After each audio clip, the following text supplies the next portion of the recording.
Hey everybody, Russ Leonardi again. Today, I decided I'm going to talk a little bit about some basic jazz. And specifically, I'm going to do something that was made popular by one of the pioneers of jazz, a gentleman by the name of Mr. Art Blakey. And if you're unfamiliar with any of his stuff, I would strongly suggest you look him up, listen to some of his recordings, listen to what he did. He was a true pioneer in the very early days of jazz. And one of the things that he popularized was something that's often referred to as the rolling triplet. It isn't really a roll per se. I mean, I guess you could call it a roll, but it's not really a roll. What it is a single-handed application of two partials of a triplet continually against jazz time, which gives it that kind of rolling, perpetuating effect. Okay, so what you're doing, and if you remember from past lessons, I described triplets. You have three equally spaced notes per beat, and we're dealing with 4/4 time here. So in 4/4 time, your triplets would be 1 tita, 2 tita, 3 tita, 4 tita, or 1 triplet, 2 triplet, 3 triplet, 4 triplet, which are eighth note triplets. Okay.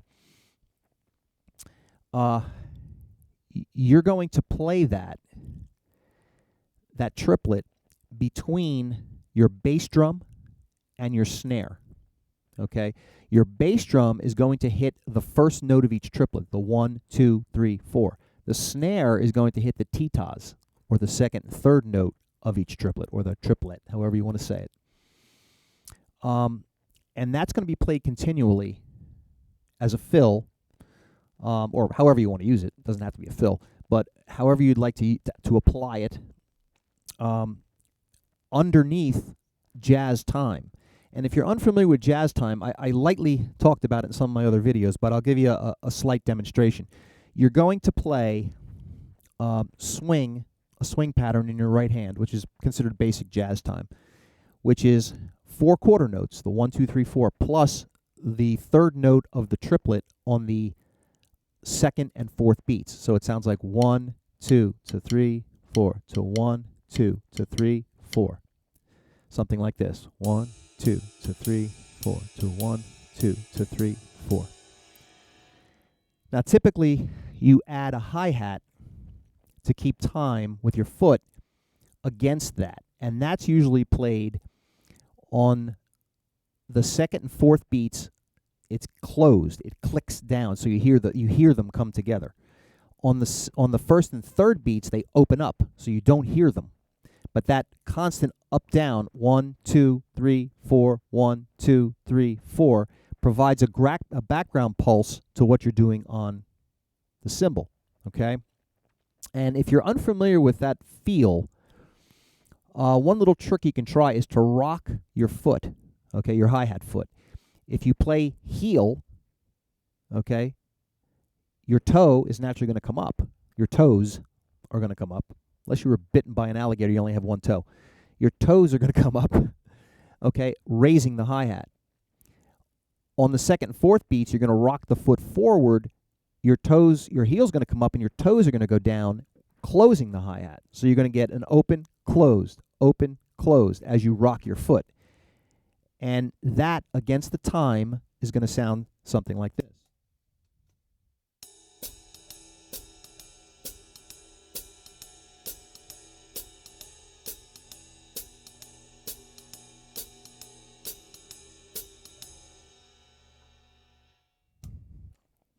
Okay? So, once you get a feel for that, if you've never done the jazz time thing, just play that a bunch of times. Go over and over and over. Do it with a metronome. My famous words. Do it with a metronome so you know you're locked in time. Do it slow. I mean, you don't have to do any of the stuff I show you at a fast tempo, or if I show you something fast, don't feel you have to go out and learn it at breakneck speed. Do it very slowly till you get a feel for things, okay? Once you have that down, then you're going to add the bass drum to 1, 2, 3, 4, and that's going to do something like this.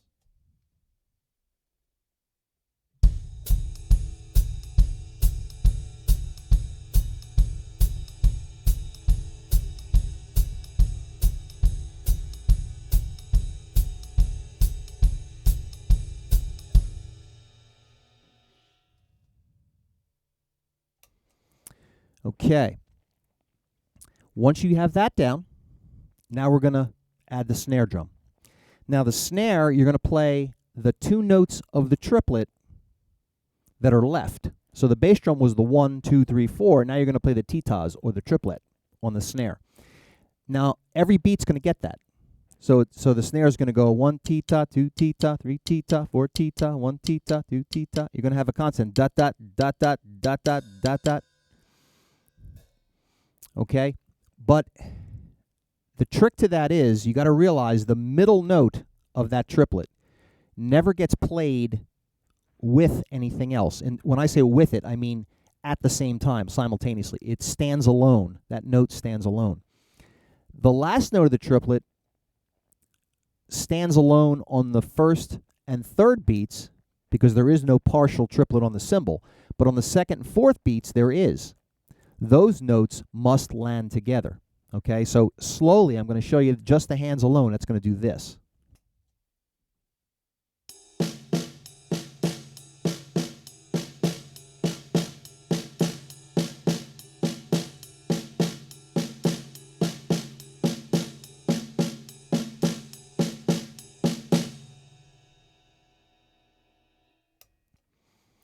Okay, so now we got to put this whole concoction together.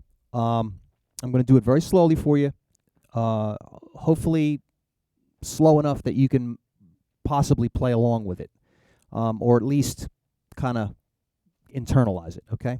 We'll give it a shot.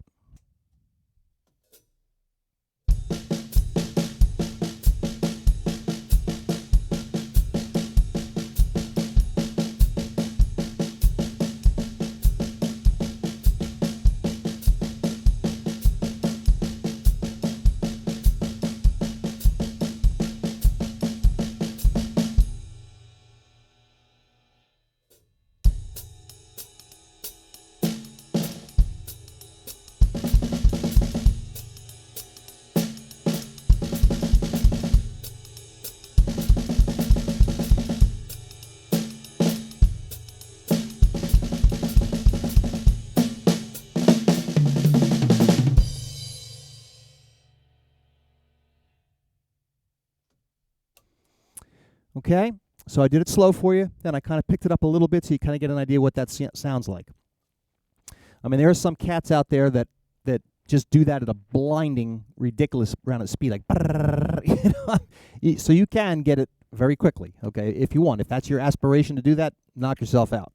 But the idea is to make it feel good, make it even, make it work within the context of what you're playing as a song, okay? Hope you have fun with that. I'm going to bring you some more videos shortly. Might delve into a little bit of Latin, and I might do a little bit of double bass stuff.